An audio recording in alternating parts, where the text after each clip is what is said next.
This is Kelso Surgeon. Thank you very much for attending another class at my College of Advanced Sports Handicapping. We have a lot to talk about this weekend, so let's get right into it. Keep in mind, this is a 3-day report. It's Friday.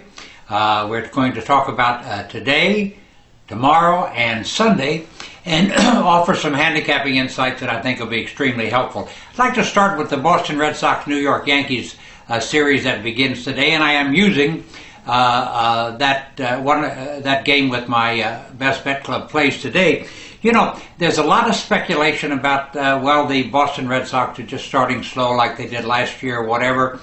You know, it's early in the season, and, you know, the Red Sox are 4-8. That's 12 games out of a 162-game season. You can't really draw conclusions yet. But, you know, at some point in time, we as bettors and handicappers have to ask ourselves, is what we're seeing really a true picture of what we are going to get for the rest of the season?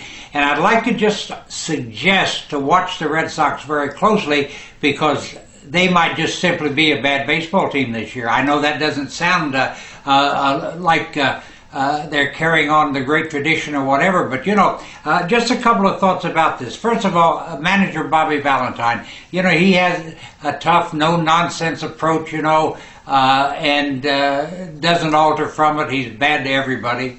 Or as somebody once said, you know, Vince Lombardi treats all the Green Bay Packers the same, like dirt, and that's Valentine in baseball. That doesn't necessarily work anymore, and so I would say that Valentine right now has a very negative impact on this team. Not that they didn't need some discipline. You know, if you're, as they did last season, sat in the clubhouse eating fried chicken and drinking beer during baseball games, there's something dreadfully wrong with that. But Valentine just might be the wrong guy in the wrong place at the wrong time. And, you know, you've got to look at the Boston pitching staff. They have an earned run average of 6.17. Anything above 4.5 is probably a key to disaster, and that's not going to get better anytime soon. This team has given up 10 runs 3 times this season. That's simply not acceptable. Now, here's the key to the whole thing as to where the Boston Red Sox might be going. Dating back to last season, the Boston Red Sox are 11-28 in their last 39 games. All I'm saying here is what you see with the Red Sox just might be what you're going to get. Pay attention. This simply might be a bad baseball team. Now, tonight, the winning continues in baseball and in basketball. Tonight, releasing another 25-unit winner in baseball. Got the cash last night with the 25-unit play on Philadelphia.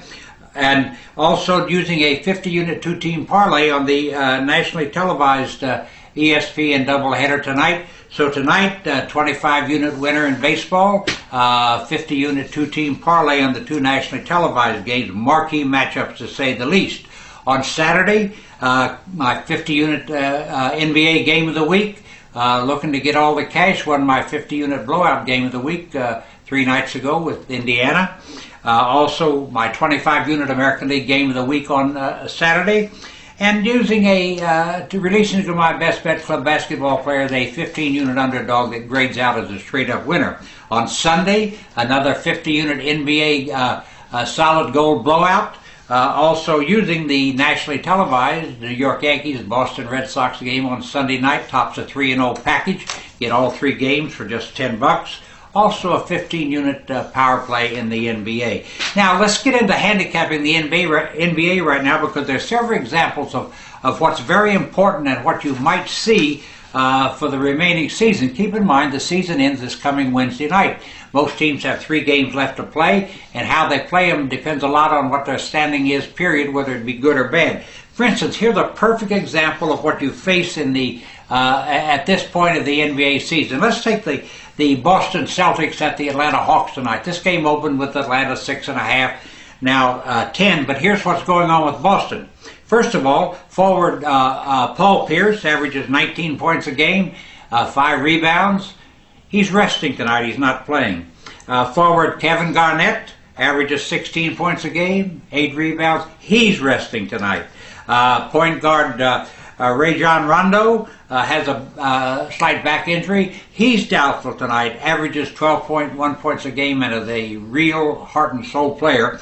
Ray Allen, bad ankle, also expected to miss tonight. So what we have here tonight, if there was a lot on the line and Boston had something to gain by winning, these guys wouldn't be on the bench, not one of them. We have 4 of the 5 starters for Boston not playing tonight. Well, you don't have to be a genius to figure that one out. But that's just an example of what you're going to see at this point of the NBA season. Guys are going to rest. If there's nothing to be gained, it's been a tough 62-game season, compacted into a short period of time. These guys are tired. The coaches rest these players when they can and when they're in meaningless type games.